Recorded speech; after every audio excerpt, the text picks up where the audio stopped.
Hi everyone, today I'm going to be doing the 2 watercolor challenge. As you can see, once again, I've got my 24 set of QoR watercolors in this hat. I'll be choosing 2 at random and coming up with a drawing. So here we go. Our first color is crimson. And our second color, gold, green gold. All right, let's see what I can come up with. Here we go. So before I got into sketching any ideas, I did want to swatch the colors and sort of mix them together and see what sort of inspiration I can get from them. I was pleasantly surprised to find out that I could get sort of a light brown, which would make a good skin tone. And I also just really got a sort of autumn feel from this yellowy goldish color and this deep red color. So with that, I already had a sort of idea in my head, and I did want to push myself to do more than just a character like I did in the 3 watercolor challenge. Doing a character is fun and all, but I did want to push myself to see what sort of, I guess, environment I could create with these 2 colors. So with that really deep yellow, I thought it would be really cool to have this like field of sort of autumny dead grass. But I thought a field of gold would be really pretty, and I did want to play around with that. So I thought having this guy walking through this beautiful field with his dog would be a fun idea to do, because I do have that brown that can be a skin tone. I can mix them together to make a dark brown for the dog. And I was pretty pumped about this idea. Spoiler alert, I am very happy with how this illustration turned out, and there were quite a few bumps throughout this journey of creating this piece. I messed up so many times with recording, with my techniques. As you can see, the camera is autofocusing, so I already donked that up. But you know what? I'm pretty happy with how the illustration turned out, and I think that's probably the most important part about these videos, is pushing myself to create something and being happy with it. So congratulations to me. I hope you guys can survive through this autofocusing. It will end in a little bit. But there are quite a few more mess ups throughout this drawing, so I am kind of excited to talk about my mistakes, and maybe you guys can learn what not to do, because wowie, this illustration was quite an experience. My first mistake was trying to play around with my camera settings, because I still don't know how to use my camera, and for some reason I thought it would be a good idea to mess with the settings during a video. It could be worse, and it's probably not the worst thing that happened in this video, because later on, I tear this drawing up and holy cow, was I freaking out, but I knew it would be okay, somehow. If you don't know what masking fluid is, it's this yellowy goop that you can see I have put over the characters and the clouds. What it does is it enables you to do something like a background without having to worry about going through the tiny little details of the characters. So I can put a wash down for the background and not worry about going between the arms of the dog and the guy, and just not having to worry about being so careful. It just lets you play around with doing a lot of different colors and washes and just being able to work with a bigger space, and yeah, basically what I said, don't worry about small details. Basically, I was able to put down that really bright yellow field in the background really quickly, and I also wanted to make the sky fade from that pink color down to the white, because it's sort of like a sunset or something. I know what I'm talking about. The ground was yellow, so of course I only had one other color to play around with, and that was red, and I do think it makes for a really nice sky color, because a pink sky is usually pretty, right? So it only made sense. It made sense, and it was pretty, and I like it.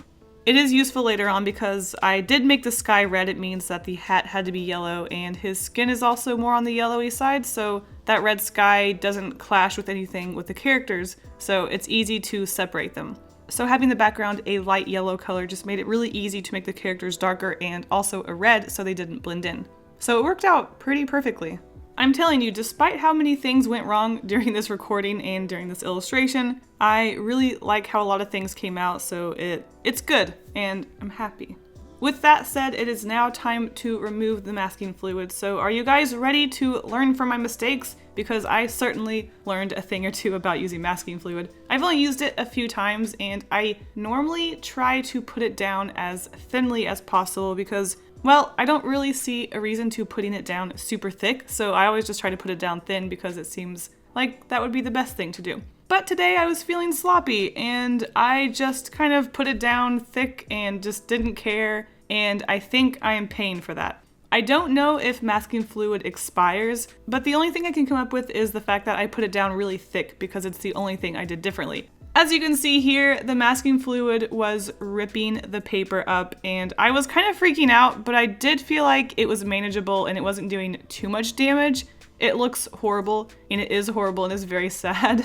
But lesson learned, if you use masking fluid, put it down as thinly as possible and be very careful with removing it because that stuff, wow, it was holding on and it did not want to let go. But as you can see, the places where I didn't put it down quite as thick came up perfectly and very clean, and I think it is because I put it down too thick. So lesson learned, don't put down masking fluid too thick, everybody. But as you can see, it's not that bad. You can see where the pieces of paper were ripped up a little bit. I did have to go through and reapply some of the inking. And when I do put watercolor on the parts of the paper that kind of came up, you can kind of see it. But once the water dries, it doesn't look so bad, and I think you probably couldn't tell too much if I didn't tell you that happened. It really sucked, but I was enjoying this illustration so much that I didn't want to scrap it altogether. I just wanted to go for it and just keep doing it. And I think pushing through and doing what I could to fix the problems, it turned out all right. And I'm still very happy with this illustration. Have I said that enough, that I'm happy with this illustration? I just think it's so rare that I'm this happy with one of my illustrations, and I do know that you guys like it when I don't complain, so I'm trying to embrace being happy. And I have to say, I'm quite happy with this illustration, especially with what happened to it and the fact that this is a 2-color challenge. I'm pretty happy. But I'm gonna get too cocky now, so I should stop. See, that's exactly why I like to hate on my art, because then I don't get cocky, and I think being cocky about your art is something that you don't want to do, and it also just seems like you're really arrogant. So I think it's good to talk bad about your art sometimes. Yeah? So if you are wondering why I have the blue tape around the outside of my drawing, I don't normally do that, but it's one of those things where I thought it would be interesting to have the characters breaking out of the border. You guys know I love having my characters break out of borders, and especially when I do the background for the whole paper, I just think it's a little boring and it just makes the illustration a little bit more exciting to have them going outside of it. Originally, I did not mean to do the inking outside of where that border would be. You will see later on when I do take off the tape, you can see where I put the little grass lines. I didn't mean for them to go outside the border, but to be honest, I think it kind of makes a cool effect. It's like the color was removed from the illustration, but it kept the lines, and I think there's something there to be played around with, and it might be something to explore with later on. When you do accidents like this, I guess it's like a Bob Ross moment. Happy little accidents. You never know what you might do when you accidentally do something. Oh wait, or was that happy little trees? What's the accident one? I guess I have to Google this. Oh, it is happy little accidents. Is it also happy little trees? Why does everything have to be so happy and little? Though I have to say, accidentally ripping up your paper isn't something you could do anything with, though I guess if you wanted to play with texture maybe, but I was not wanting to play around with texture. So something else I absolutely love about these limited color challenges is that there is no pressure to make up his outfit or the colors, really. Choosing colors is so simple, you have one of 2 choices, and I quite like that. There's less pressure to come up with different colors that match each other, but also, I guess you do have that added pressure of the same color touching each other and kind of blending in. But like I mentioned earlier, having the grass, that yellow color, and the sky, the red color, really did help decide what colors would be where. So the dog is more red with a little bit of yellow mixed in, making it this sort of reddish brown color, which does make it stand out from the yellow grass. And of course the pants are the straight up red color, which again makes it separate from the yellow grass because those are 2 different colors. And it was a very obvious choice to make the hat yellow because the sky is red, and again, I wanted them to stand out. By the way, do any of you watch Terrace House? Because after staring at this drawing and doing my voiceover, this character reminds me of Taechan from the first season of Terrace House, and I didn't notice that when I was first drawing the character, but wow. He does wear beanies a lot, he does kind of have thick eyebrows, and I think it kind of looks like Taechan. What do you guys think? That's kind of funny. Every time I do one of these color challenges, I create a character that looks like someone else apparently, so whoopsies. I didn't even use a reference for this character at all. The other one I at least did base it off of something I did Google. So yeah, that is my 2 watercolor challenge. I hope you guys enjoyed it. I cannot wait to do the 1 watercolor challenge in the future, eventually one day. So thank you so much for watching, and I will see you guys in the next video.